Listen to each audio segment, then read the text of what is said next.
Guys, so we're digging a trench for a sprinkler line along that pink line there out of the sprinkler box, and I lifted the sprinkler box head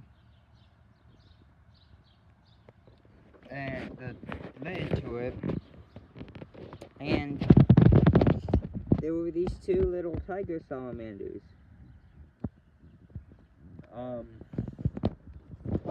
So I picked them up with gloves on so I don't hurt them. Put them in the bucket so I can dig without hurting them. Oh, there's a beetle in there. See? There's a beetle in there. So, yeah. And then I'm gonna just put them back in here and then post videos of them, of me taking care of them. Back in here in the wild, me just feeding them, checking on them.